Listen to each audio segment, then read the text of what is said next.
that I think is absolutely fascinating. This is the image of U.S. military exercises off the coast of China, and that's where they're taking place, right there.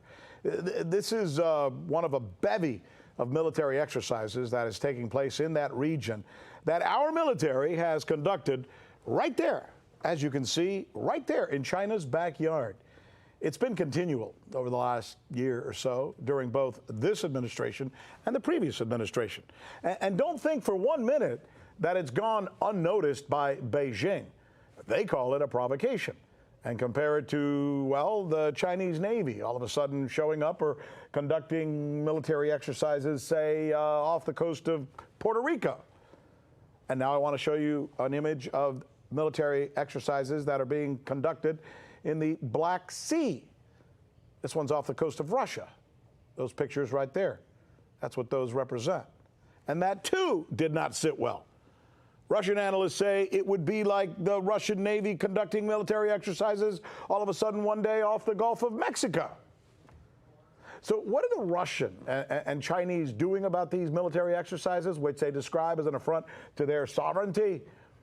No, they're not sending their navies to conduct military exercises off of the coast of the United States.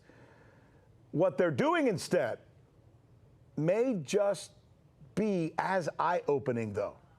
These two countries, right, China, Russia, they're conducting historic joint military exercises where, for the first time ever, Russian and Chinese troops are exchanging, sharing weapons with each other. Like, here's what we use, here's what you use. Hey, why don't we just share these weapons? And that means Russian troops are going to be using Chinese weapons.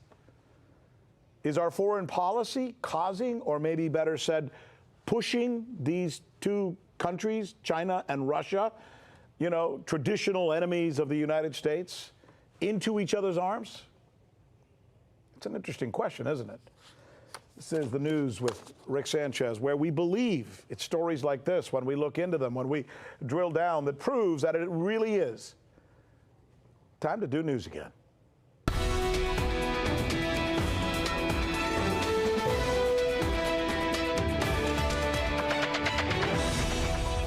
All right, so I'm thinking as you watch this newscast, there's some things that are going to probably come to mind. These are the questions I think you might be thinking about. What is the message that China and Russia are jointly sending Washington? The Taliban now control Afghanistan again. What will the U.S. do about it? And why did Democrats push out Andrew Cuomo, their highest profile leader? All right. It's a sentence that makes the West stand up, take notice, and certainly pay attention. The fact that Russians, as I mentioned a little while ago, are going to be conducting military exercises while using Chinese weapons. It should send alarm bells across places like Washington, London, Paris. This is what the West is waking up to. The news that the Chinese and Russian militaries are coming together in China's north-central region this week, with a Chinese official describing the exercises as joint anti-terrorism operations aimed at demonstrating the firm determination and strength of the two countries. It reads like a PR statement. When it comes to maintaining regional stability, that is what the U.S. says it is doing in the South China Sea, where Washington has increased military drills in the name of sending Beijing a message. China has ramped up its own presence in the South China Sea, which it says is crucial for global trade. And now Russia is joining in to provide maritime patrols.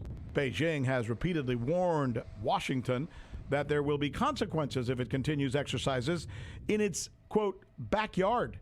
Russia has similar concerns and complaints amid increased run-ins with the U.S. by air and water over the Baltic Sea and the Black Sea. Both sides accuse the other of violating rules of engagement. The U.S. says it's representing NATO, while Russia says, yes, but it's in our territory. This also comes weeks after the U.S. partnered with Ukraine for a set of military exercises in the Black Sea. The Biden administration has made no secret about the fact that Russia and China are its two main targets on the global stage, and they want Congress to support the administration's $1 trillion infrastructure package to send both countries a message.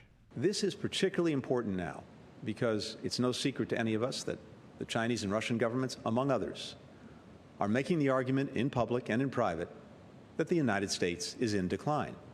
So it's better to cast your lot with their authoritarian visions for the world than with our democratic one. All right, joining us now to discuss these latest rounds of military drills is the former member of the Armed Forces, Lieutenant Colonel Karen Kwiatkowski, served for many years in the U.S. Air Force and has often not been shy about criticizing our foreign policy. All right, let's start with this. You wake up one day and you find out that the Chinese and the Russians are having joint military exercises, and to boot, they're actually sharing military equipment and sharing weapons. What do you think of when you hear that headline? Well, it sounds like, from the Pentagon's perspective, that there's an alliance against the Pentagon going on amongst two pretty well-funded countries with pretty, well-armed militaries. This is probably, I mean, Nixon went to China in order to split the Sino-Soviet linkage and potential for an alliance. We don't have anybody like that to split it, and we don't have any agendas that will do anything but continue to, as you said, push these two countries together in some ways. Now, both of those countries value their sovereignty very, very much, and neither Russia or China are calling anything that they're doing and have been doing for the past several years as an alliance. They don't consider it an alliance. It's a good neighbor policy is how they view it. Is it maybe more about just suddenly having mutual interests? And I don't want to certainly put words in your mouth, Colonel, but would it seem that there may be a point to be made that the United States, our country, has been aggressive enough to cause them to come together? Well, there's a couple of problems, and I think Blinken, in your clip with Anthony Blinken, when he said the world is thinking the United States is in decline, I thought that was very revealing, because of course that is what the world thinks. And when empires decline, they become unpredictable and unreliable. And we certainly, our actions overseas in the South China Sea and the Black Sea, really around the world, is anything but democratic, and it is everything like a totalitarian push for control. So this is how I think most likely the Chinese communists and the if you want to call the Russians a dictatorship. I mean, we have our names for their forms of government, but they certainly are reading the situation, I think, very correctly, very wisely, and very prudently. I mean, this is a George Herbert Walker Bush moment. It's what's prudent to do, and it's very prudent for the Chinese and the Russians to improve communications and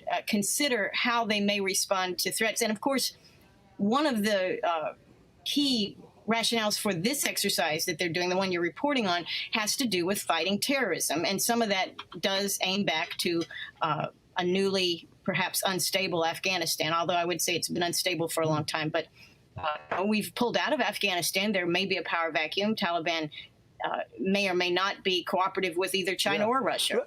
So they have to be prepared for that. And that could be a terroristic threat of some sort. It makes sense. When the Russians say, what the hell are you guys doing in the Black Sea? I mean, come on. You're right on our shores. I mean, this is offensive. When they say that, and I'm not saying I'm agreeing with them, are they right to be protesting that? Well, whether they're right or wrong, it's certainly natural and predictable that they would be concerned, if nothing else, for the possibility of an accidental incident. Some years ago, not too long ago, we had our own ships in the Pacific crashing into each other and crashing into ports. And we fired a few captains and admirals, I guess. But I wouldn't want the U.S. Navy in a small body of water near land near my country. I wouldn't want it just for safety purposes. So I think there's a natural resistance to that. And I mean, clearly, and you've pointed this out before, if you turned the tables, my God, the United States would go crazy. The people would be insane if we had either Chinese or Russian navies in the Gulf of Mexico. We have no idea what our government is doing. In fact, I checked the Drudge Report headlines just to see what's in the news. Nothing on any exercises that we do. Nothing that we're doing now. Nothing about the upcoming North Korean exercises, and really at this point, nothing on the Russia-China exercises. So, if this becomes a useful propaganda point, they'll throw it on the American population, and nobody's going to think about it. But in real life, mature adults running the world, what China and Russia are doing, it makes perfect sense. And I imagine and fully expect them to continue it. Well, yeah, and that bears the question about whether we're causing it. Lieutenant Colonel Karen Kwiatkowski, as usual, my thanks to you for your commentary. Thanks again, Colonel. Appreciate it.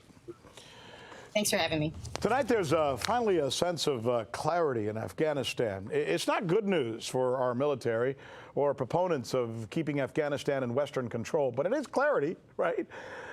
Here's what is clear about the situation in Afghanistan. It is now firmly in control of the Taliban. In fact, I want to illustrate this for you. Take a look at this. This is a map from a few years ago, and it shows how much, or in this case, how little territory the Taliban controlled or contested. Look at that map right there. See that map? Yeah. That's just from a few years ago, and how little the Taliban contested, right? I'm showing that to my guest here, Michael Maloof. Now, let me see the next map. This is now. Let's go to Afghanistan. This that you're seeing there, all that red, that is how much now the Taliban either controls or contests. Look at the difference. A few years ago, all that white you see, that means land that nobody controls, and the little bit that you see in red is what the Taliban controlled. Look at it now. Look at the red. It's like a totally different situation. Michael Maloof is a former Pentagon official, and he's joining us now to talk about this. When I saw these two maps side by side, this is startling. And now that the U.S. is out, it's theirs, baby. Almost, because there's going to be competing militias that will try to fight, but ultimately it will go down to another civil war again. They certainly have control. It looks good for that side right now. Right now it does, but in some of those areas there, it will be contested by other militias. Some are Shia, for example. Taliban's Sunni. And they hate each other. So I think everything will ultimately devolve into another civil war. So you're thinking there are factions within the country that haven't shown their heads yet. They're reemerging. But will at some point. Yeah. And what about the Afghan nationals, the ones that we trained, the army that we created there? Well, they look like they're weak as hell. Well, some of them are going to fight. Your special forces are probably pretty good. Your everyday soldier leads something to be expected, but you're seeing many of them desired. Totally, you're seeing many of them deserting, and you're seeing a lot of Afghans fleeing the country, going into either Pakistan or Iran right now because the government cannot protect them, and they fear Taliban. Tell me if I'm wrong about this. It looks to be, from my readings today, that what the United States is saying to the Taliban is, look, as long as you don't hit us, we're not going to get involved.